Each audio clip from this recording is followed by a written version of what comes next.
वंदे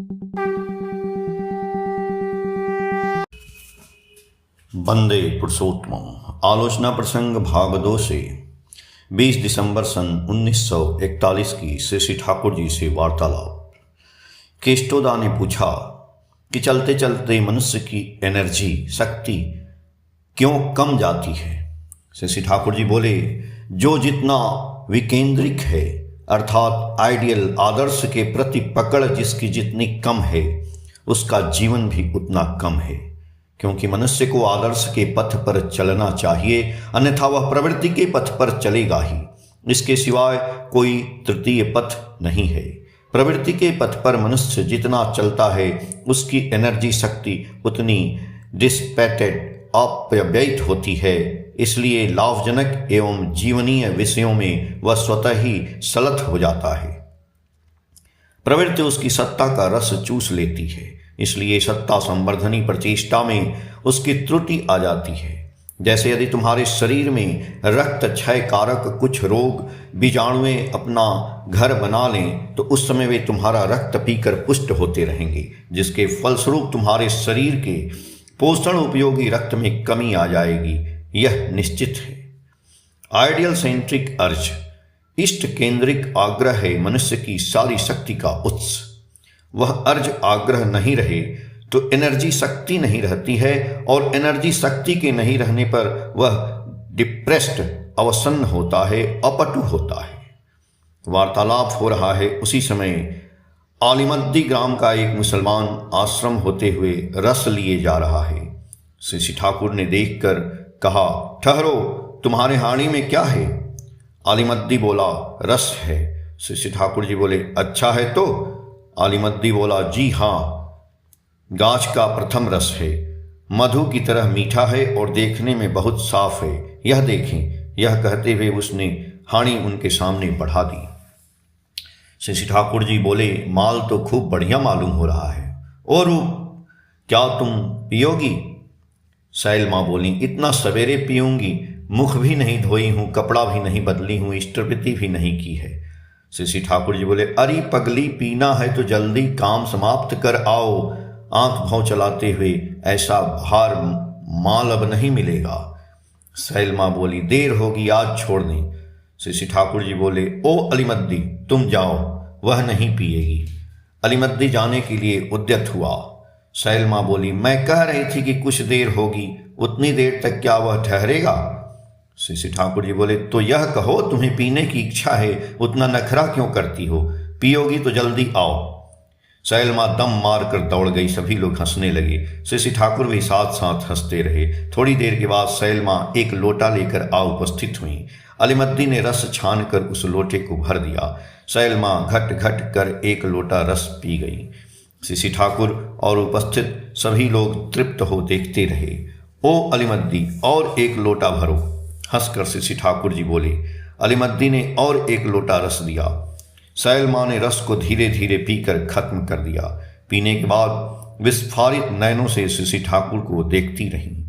श्री ठाकुर बोले, और भी चलने दो।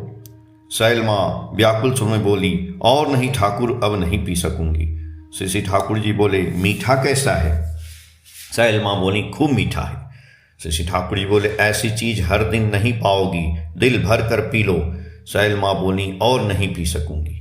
श्री ठाकुर जी बोले, यह तो पानी की तरह है, पेशाब द्वारा सब निकल जाएगा, और एक लोटा रख लो, अभी नहीं तो बाद में पीना। सैल माँ बोली, रख सकती हूँ। अलीमद्दी और एक लोटा रस देकर चलता बना। श्री ठाकुर का इशारा पाते ही एक भाई ने अलीमद्दी को रस का मूल्य चुका दिया। नगेंदा बसु बोले, मुझे क्या हो गया है, मैं तो अधः पतन की ओर जा रहा हूँ। श्री ठाकुर जी बोले, जाने पर रोकेगा कौन, अन्यथा नहीं जाओ। संगात संजायते कामः, कामात् क्रोध्य भिजायते, क्रोधात् भवति सम्मोह, सम्मोहात् स्मृति विभ्रमः, स्मृति भ्रंशात् बुद्धिनाशो, बुद्धिनाशात् प्रणश्यति। संग से कामना आती है, कामना से क्रोध, क्रोध से सम्मोह, सम्मोह से स्मृति विभ्रम, स्मृति विभ्रम से बुद्धिनाश होती है, एवं बुद्धिनाश से मनुष्य बर्बाद हो जाता है। एक ओर यह जिस प्रकार है उसी प्रकार दूसरी ओर यह भी कहा गया है संगात संजायते श्रद्धा, श्रद्धया दृष्टिशुद्धता, दृष्टिशुद्धोर्हि विश्वास, विश्वासात निर्विचारता, निर्विचारात भवेत प्रेम, विश्वास से निर्विचारित, निर्विचारिता से प्रेम का उदय होता है। प्रेम की परिणति आत्मसमर्पण में है। आप रुपए के लिए काम करते हैं, इसलिए रुपए नहीं होते, किंतु मनुष्य के यदि इंटरेस्ट स्वार्थ बन जाते हैं तो सब कुछ होता है। पर ऐसा यदि रुपए के लोभ से करने जाए तो नहीं होगा। एक लकड़हारा की कहानी मुझे याद आ रही है। लकड़ी काटने के समय उसकी कुल्हाड़ी पानी में गिर गई। वह रो रो कर जल देवता से प्रार्थना करने लगा, भगवान, मैं बहुत गरीब आदमी हूँ, लकड़ी काट कर ही पेट पालता हूँ, कुल्हाड़ी नहीं मिलने पर मैं खाने बगैर मर जाऊंगा, क्योंकि एक कुल्हाड़ी खरीदने की मुझ में क्षमता नहीं। हे दयालु, तुम मुझ पर दया करके कुल्हाड़ी लौटा दो। तुम चाहो तो सब कुछ कर सकते हो, मुझ पर तुम दया करो। उस समय जल देवता एक सोने की कुल्हाड़ी हाथ में लेकर पानी से बाहर निकलकर बोले, तुम दुख न करो, यह लो अपनी कुल्हाड़ी। लकड़हारा ने रोते हुए कहा, प्रभु, मैं इस कुल्हाड़ी को लेकर क्या करूंगा? इससे तो लकड़ी नहीं काटी जा सकती है। यह मेरी कुल्हाड़ी नहीं है, इसलिए मैं यह लूं तो कैसे? तत्पश्चात जल देवता बोले, अच्छा तो मैं तुम्हारी कुल्हाड़ी लिए आता हूं। पानी में डुबकी मारकर वे एक चांदी की कुल्हाड़ी ले उपस्थित हुए। लकड़हारा ने विनीत भाव से कहा, भगवान, यह कुल्हाड़ी भी मेरी नहीं है, क्या मैं कहूं? आपने जब मुझ पर दया ही दिखाई है तो मेरी कुल्हाड़ी ही निकाल कर दें। इस बार जल देवता ने लकड़हारा की अपनी कुल्हाड़ी लाकर पूछा, क्या यह तुम्हारी है? लकड़हारा प्रसन्न होकर बोला, हाँ, यह कुल्हाड़ी मेरी ही है। उस समय जल देवता उस पर संतुष्ट हुए और उन्होंने उसे तीनों कुल्हाड़ी दे दी। यह सुनकर एक धूर्त व्यक्ति ने पानी में कुल्हाड़ी जानबूझकर फेंक दी। कुल्हाड़ी फेंककर जल देवता को पुकारने लगा। जल देवता ने सोने की एक कुल्हाड़ी लाकर पूछा, क्या यह तुम्हारी कुल्हाड़ी है? उसने झट कर दिया, हाँ, यही मेरी है।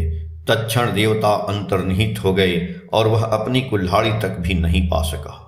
इसलिए लोभ तथा असाधुता के पथ पर चलने का अर्थ ही है आत्म प्रवंचना करना।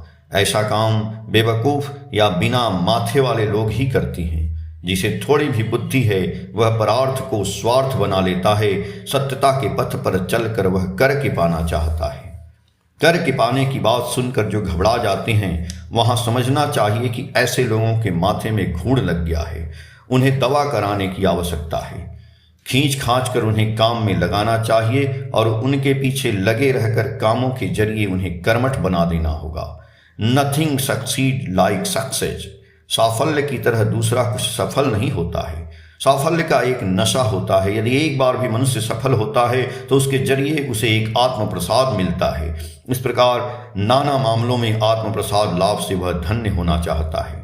यदि किसी व्यक्ति के मस्तिष्क में किसी को कुछ देने की बुद्धि रहती है तो वह बर्बाद नहीं होता है। बचपन से ही गुरुजन को दिलाने का अभ्यास बनाए रखना चाहिए। माँ सिखाएगी पिता को देने और पिता सिखाएगा माँ को देने, चाहे वह छोटी से छोटी चीज क्यों न हो, जैसे आलू, परवल, फूल, फल, पत्ते, बेर इत्यादि। यदि बच्चे कुछ देने आए तो वाहवाही देते हुए आग्रह सहित उस चीज को लेना चाहिए। जब बच्चा माँ को कुछ देने लगे तो माँ को उचित है कि वह पिता को भी देने कह दे, और यदि पिता को देने आए तो माँ को भी देने कह दे।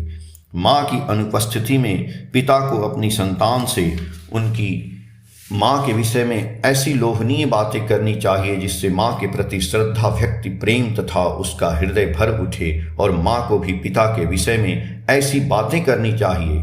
यदि उनके जीवन में इस प्रकार प्रेम का प्लावन ला सकोगे तो देखोगी कि वे कितने सुखी होंगे।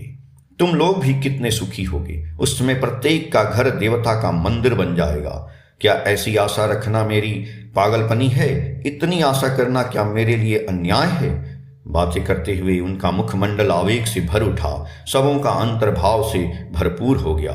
इसके बाद वे स्वयं गाने लगे, तुमी जे सुरेर आगुन लागिए दिले मोर प्राणे, ए आगुन छोड़िए गेलो सब खाने, যত সব মারা গাছের ডালে ডালে, নাচে আগুন তালে তালে, আকাশে হাত তোলে সে কার পানে, অন্ধকারের তারা ঝাড়ো অবাক হয়ে রয়েছে, कोथाकार पागल हवा बॉय थे निशिथेर बुकेर माझे এই যে অমল उठलो फूटे स्वर्ण कमल आगुनेर की गुण आछे किए जाने। प्रस्तुत गीत में कवि ने अग्नि का रूपक देते हुए हृदय के उस प्रेम भाव को व्यक्त करने की चेष्टा की है कि जब मनुष्य का हृदय प्रेम रूपी अग्नि में जलने लगता है तो वह दूसरों को किस प्रकार आकर्षित करता है। उपमा इस प्रकार है, जंगल के गाछों की डाल डाल में आग लग गई, उसकी लहरें जो आकाश की ओर उठती हैं, अंधियारे में और भी जितने तारे हैं सभी अवाक होकर इस दृश्य को देखकर कहते हैं यह कौन सी पगली हवा बह रही है। इस मध्य निशीथ में ऐसा मालूम पड़ रहा है मानो वह स्वर्ण कमल फूटे हों। अग्नि में क्या गुण है यह कौन जानता है। कहने का मतलब यह है कि जिस प्रकार अग्नि जब एक गाछ को पकड़ती है तो दूसरे गाछों को भी अपनी लहरों में लपेट लेती है, उसी प्रकार प्रेम की अग्नि में जब कोई जलता है तो वह दूसरों को भी उन लहरों में लपेट लेता है। आलोचना प्रसंग भाग 2 से पेज संख्या 92 से 98 तक। जय गुरु।